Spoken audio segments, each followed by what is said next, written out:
নমস্কার বন্ধুরা, আমি মৌমিতা চলে এসেছি আরও একটা রেসিপি নিয়ে মৌমিতার হেসেল চ্যানেলে। আজকে যে রেসিপিটা আমি করে দেখাবো সেটা কিন্তু খুব তাড়াতাড়ি হয়ে যায় গিয়ে, আর খুব অল্প পরিমাণে থাকলেও সেটা বানানো যায়। বাড়িতে হয়তো ধরুন যতজন লোক আছে সেই হিসাবে আপনার এমনি বানাতে গেলে হচ্ছে না, কিন্তু এটা অল্প থাকলেও হয়ে যাবে। এই রেসিপিটা হচ্ছে চিংড়ি মাছের মুইঠা। এটা কিন্তু খেতে দারুণ লাগে। সবসময় তো চিতল মাছের মুইঠা বানিয়ে খাওয়া হয় না, তো বাড়িতে চিংড়ি মাছ থাকলেও আপনারা বানিয়ে ফেলতে পারবেন। এর জন্য যেটা লাগছে আমার চিংড়ি মাছ, এই যে ছোটো চিংড়ি, এখানে আদা আর কাঁচা লঙ্কা বাটা, এখানে হচ্ছে জিরে ধনে বাটা, আলু, আর এখানে আছে টমেটো পেস্ট। এছাড়া আমার লাগবে সর্ষের তেল, নুন আর হলুদ। প্রথমে আমি চিংড়ি মাছগুলোকে পেস্ট করে নেব মিক্সিতে, কিচ্ছু দেবো না কিন্তু এর মধ্যে, না পেঁয়াজ না রসুন লঙ্কা কিচ্ছু না, জাস্ট এমনি পেস্ট করে নিচ্ছি। পেস্ট হয়ে গেলে গিয়ে আমি এর মধ্যে দিয়ে দেবো একটু নুন দিয়ে এই যে চিংড়ি মাছকে পেস্ট করেছি এই পেস্টটাকে ভালো করে মেখে নিতে হবে। কিন্তু একটু ভালো করে নুনটা মিশিয়ে পুরোটাকে মেখে নিতে হবে। চিংড়ি মাছটা মাখা হয়ে গেলে গিয়ে আমি কড়াইতে দিয়ে দেবো জল। এবারে এই যে জলটা দিলাম, এই জলটাকে ভালোভাবে ফুটতে দিতে হবে, কিন্তু জলটা যেন খুব ভালোভাবে ফুটে যায়। এই যে দেখতে পাচ্ছেন জলটা যেই ফুটে গেল গিয়ে এবার একটু নেড়ে দিতে হবে খুন্তি দিয়ে। তারপরে আপনি হাতের মুঠো মুঠো করে নিয়ে এই যে চিংড়ি মাছগুলোকে আমার একদমই কম পরিমাণ আছে, তাই আমি আর মুঠ করে করছি না, আমি এমনি হাত দিয়ে দিয়ে বলের মতো করে করে করে নিচ্ছি। আদারওয়াইজ আপনারা হাতের মধ্যে একটু মেখে নিয়ে মানে মুইঠা যেভাবে করে সেইভাবেও করে নিতে পারবেন। একই রকম হবে জিনিসটা, ইকুয়ালি একই রকম হবে সেম।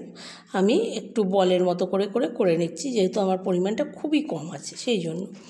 এই যে দেখতে পাচ্ছেন এইভাবে বলের মতো করে করে দিয়ে দিচ্ছি। দিয়ে এগুলোকে এখন মিনিট 5-7 জন্য ফুটতে দিতে হবে, কিন্তু ভালোভাবে ফুটতে দিতে হবে। আর চিংড়ি মাছ তো আমরা জানি একটু সময় শক্ত হয়ে যায় গিয়ে, এগুলো পুরো শক্ত হয়ে যাবে। যে দেখতে পাচ্ছেন বলের মতো একদম হয়ে গেছে গিয়ে, এগুলো কিন্তু রেডি হয়ে গেছে গিয়ে। এইবার আমি এগুলোকে জল থেকে ছেঁকে তুলে নেব। আমি তুলে নিলাম ওগুলোকে নিয়ে, এবার আমি মুইঠাগুলো রেডি হয়ে গেল। কড়াইতে দিয়ে দিচ্ছি সর্ষের তেল।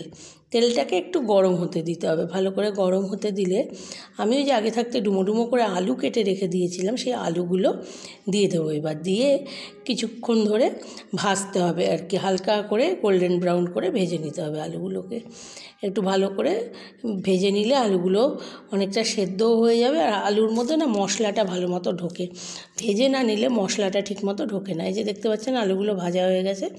এবার আমি এই তেল থেকে আলুগুলোকে তুলে নিচ্ছি, নিয়ে তারপরে এই তেলের মধ্যেই আমি ফোড়নটা দিয়ে দেবো। ওই চিংড়ি মাছের যে মুইঠাটা বানিয়ে রেখেছি সেটা কিন্তু আর আলাদা করে ভাজার দরকার নেই, কারণ চিংড়ি মাছ যেহেতু এমনি শক্ত হয়ে যায় গিয়ে তাড়াতাড়ি, সেজন্য আলাদা করে ভাজতে হবে না। আমি এবার দিয়ে দিলাম জিরে আর শুকনো লঙ্কা ফোড়ন। ফোড়নটা একটু ভাজা ভাজা হলে আমি এর মধ্যে দিয়ে দিচ্ছি হচ্ছে জিরে ধনে বাটাটা।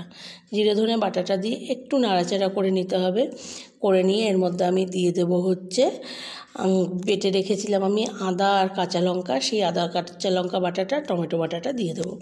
আমি এখানে দিয়ে দিচ্ছি অ্যারাউন্ড 3 টিস্পুন মতো টমেটো বাটা। আমার যেহেতু আমি পরিমাণে কম করছি সেই জন্য আমি সব কিছু অল্প অল্প করে দিচ্ছি।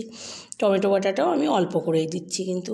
আর দিয়ে দিলাম 1 টেবিল স্পুন মতো আদা আর কাঁচা লঙ্কা বাটা। এই যে দিয়ে দিলাম, দিয়ে এটাকে ভালো করে এবার কষিয়ে নিতে হবে, কিন্তু ভালো করে এই যে কষিয়ে নিচ্ছি। সব মশলাগুলোকে একসাথে ভালো করে কষিয়ে নিতে হবে। কষানোটা খুব ভালোভাবে কষাতে হবে। একটু এই যে দেখতে পাচ্ছেন তেল ছাড়ছে। এবার আমি দিয়ে দিচ্ছি পরিমাণ মতো নুন আর পরিমাণ মতো হলুদ। এইটা দিয়ে নুন আর হলুদটা দিয়েও আবার ভালো করে কিন্তু কষিয়ে নিতে হবে, নাড়াচাড়া করে দিতে হবে। পুরো মশলার সাথে খুব ভালো করে মিশিয়ে দিতে হবে, একদম সুন্দরভাবে ভালো করে কিছুক্ষণ নাড়াচাড়া করে কষিয়ে নিতে হবে।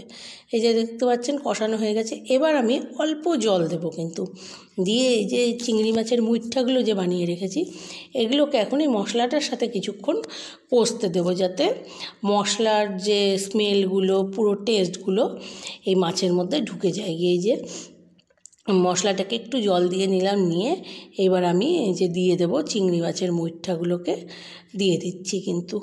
দিয়ে এবার এটাকে কিছুক্ষণ ফুটিয়ে নেব। তারপরে আমি আলু আর ঝোলটা দেবো, তাতে কি টেস্টটা মানে মাছের ভেতরে পুরো মশলার যে স্মেলটা টেস্ট এগুলো সব ভালোভাবে ঢুকে যাবে কি আর কি। সেই জন্য এই রান্নাটা কিন্তু করতে কোনো ঝামেলা নেই।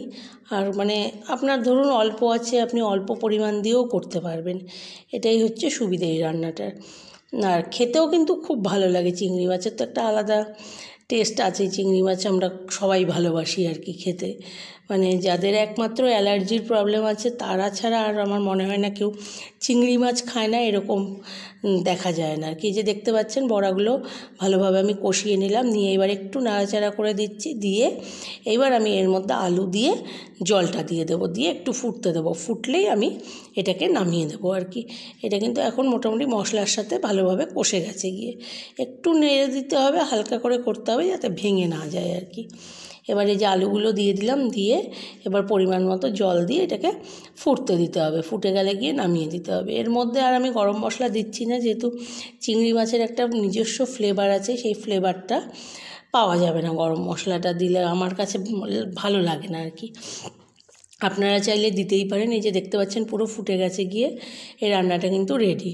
এবার আমি এটাকে সার্ভিং বলে সার্ভ করে দিতে পারি। আশা করি আপনাদের এই রেসিপিটা ভালো লাগবে। রেসিপিটা ভালো লাগলে একটু লাইক করে দেবেন, কমেন্ট করবেন, ভালো না লাগলেও কমেন্ট করবেন, আপনাদের ভালো লাগলেও করবেন, না লাগলেও করবেন। চ্যানেলটাকে প্লিজ একটু সাবস্ক্রাইব করে নেবেন, আমার চ্যানেলের পাশে থাকবেন। আশা করি আগামী দিনে আপনাদের জন্য আরও অনেক নতুন নতুন রেসিপি নিয়ে আসার আমি চেষ্টা করব। আজকে আমি এই চিংড়ি মাছের মুইঠ্যাটা করে দেখালাম। নেক্সট রেসিপি নিয়ে আমি আসবো হচ্ছে 29 ডিসেম্বর, মানে একদম বছরের শেষে। আপনারা শেষটা খুব ভালোভাবে কাটান।